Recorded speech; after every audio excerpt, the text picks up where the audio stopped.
दीन की ही पढ़ाई की जाए तो समझ में भी आती है, लेकिन दीन की पढ़ाई करते करते ये देश विरोधी पढ़ाई को सामने कैसे ले आते हैं। जनता की चुनी सरकारें होती हैं, वो एक अध्यादेश बिल लाती हैं। सबसे पहले अगर किसी को तकलीफ होती है, विरोध होता है, तो वो इन मदरसों से ही पढ़ाना शुरू कर दिया जाता है। फोटो तो बाकी हम कर देंगे, आप कागजों की कर दो, उन कागजों की जिन्हें अधिकतर ये लोग कहते हैं बकरी खा जाती है। बुलडोजर बाबा का बुलडोजर जो सो रहे मुर्दे हैं चद्दर ओढ़ के, उन्हें उठाने का कार्य शुरू कर रहे हैं। पहाड़ों के कोनों में, जंगल के अंदर, पता नहीं कहां पर कहां जाकर सो के अब्दुल और ये पता ना कौन कौन मर गया।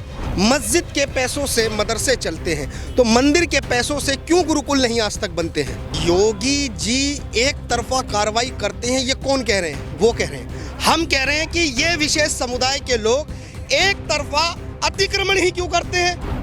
इनके मुर्दे सड़कों पे लौट जाते हैं, प्लेटफॉर्मों पे लौट जाते हैं। इनके मुर्दे आप देखो फ्लाईओवरों के ऊपर पाए जाते हैं। पीरों को पूजने वाले फकीरों को पूजने वालों पीरों, अब तुम्हारा समय आ गया भारत से जाने का, जन्नत 72 हुरों के पास। ये बताओ, अगर मदरसों में दीन की पढ़ाई की जाती है तो समस्या क्या है इसमें, सरकार को या आप जैसे लोगों को? नहीं जी, समस्या कुछ नहीं है। हाँ।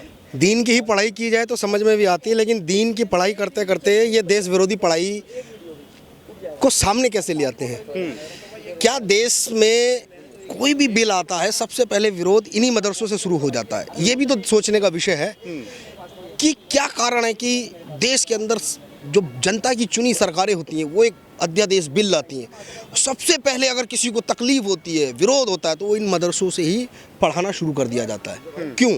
अरे आप मदरसों में दीन की तालीम दे रहे हैं, तो दीन की दीजिए ना। आप जनता के चुनी सरकारों के अध्यादेशों के विरोध करने की तालीम कब से देने लगे? जनता को जागरूक करो ना, आप भ्रमित करते हो।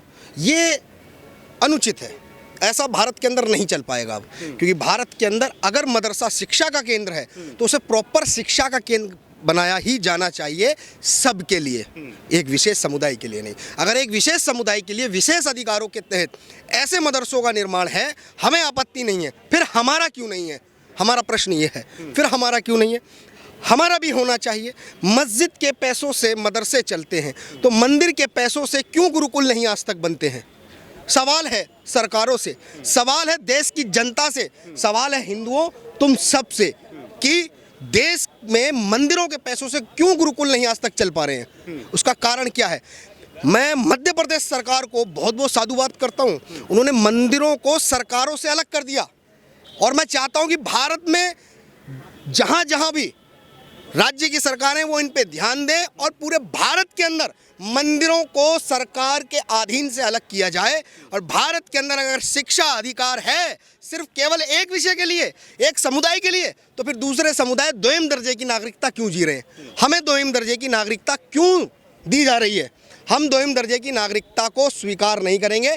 भारत संविधान से चलेगा तो समानता की बात सबके साथ होनी चाहिए, समानता के अधिकार सबके बराबर होने चाहिए, केवल एक विशेष समुदाय के लिए नहीं होना चाहिए, नहीं होना चाहिए। अरे योगी जी एक पक्ष से कार्रवाई करते हैं, तब से योगी जी आए हैं, तभी से तो मदरसे को ऐसे किया जा रहा है टारगेट। देखिए, योगी जी एक तरफा कार्रवाई करते हैं, ये कौन कह रहे हैं? वो कह रहे हैं। हम कह रहे हैं कि ये विशेष समुदाय के लोग एक तरफा अतिक्रमण ही क्यों करते हैं। इनके मुर्दे सड़कों पे लौट जाते हैं, प्लेटफॉर्मों पे लौट जाते हैं। इनके मुर्दे आप देखो फ्लाईओवरों के ऊपर पाए जाते हैं। ये एक समुदाय ही क्यों करता है? जब एक समुदाय ही इन कार्यों को कर रहा है, तो सरकार तो कोई भी होगी वो एक तरफा करेगी, इंक्रोचमेंट को हटाने का कार्य करेगी। और संविधान में अधिकार है, जो भी अवैध कब्जा उसको हटाया जाएगा। और आजकल बुलडोजर बाबा का बुलडोजर जो सो रहे मुर्दे हैं चद्दर ओढ़ के, उन्हें उठाने का कार्य शुरू कर रहे हैं। और हम लोग साधुवाद करते हैं, और हम सरकार से मांग करते हैं कि एक ऐसा पोर्टल बनाइए जिसमें आपकी आम जनता उसमें भागीदारी करे, उसमें हम जानकारी दें जगह की, लोकेशन की, कहाँ पर है। हम जीपीएस की लोकेशन से फोटो अपलोड करेंगे और सरकार उस पर संज्ञान ले। और जिनको तकलीफ है वो भी जाके अपनी फोटो अपलोड करें। कागजों की, साहब कागजों की फोटो तो बाकी हम कर देंगे, आप कागजों की कर दो, उन कागजों की जिन्हें अधिकतर ये लोग कहते हैं बकरी खा जाती है, तो उन कागजों की भी फोटो अपलोड होनी चाहिए। और बड़ा स्वागत योग्य फैसला है। धामी सरकार का भी बहुत स्वागत योग्य फैसला है। ज्यादा मज़ारे उत्तराखंड में तोड़ दिए। भाई साहब 300 से ज़्यादा तोड़ दी हैं, अभी 3000 से ज़्यादा ढूंढी जा रही हैं। पहाड़ों के कोनों में, जंगल के अंदर, पता नहीं कहाँ पर, कहाँ जाकर सौ के अब्दुल और ये पता ना कौन कौन मर गया। कोई सलवार बाबा, कोई फलाना बाबा, पता नहीं क्या क्या बाबा बन के नाम, पीरों के नाम रख दिए। अरे ये देश संतों की थी, संतों को पूजा जाता, पीरों को नहीं पूजा जाता।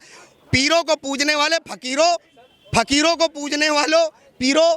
अब तुम्हारा समय आ गया भारत से जाने का, जन्नत 72 हुरों के पास। यूपी में 4000 मदरसों पर कार्रवाई के लिए बोला जा रहा है। कह रहे हैं कि उन मदरसों से विदेशी फंडिंग की, उन मदरसों पे ऐसा आरोप। देखिए ये गलत कर रहे हैं। सरकार को पहले स्ट्रेटजी बनानी चाहिए। 4000 है ही नहीं, 40,000 से भी ज़्यादा मदरसे हैं पूरे उत्तर प्रदेश के अंदर, जो सड़कों पर मुर्दे सो रहे हैं, और उन मुर्दों को उठाना, जगाना बहुत आवश्यक है। और केवल 4000, ये कौन सा आंकड़ा है?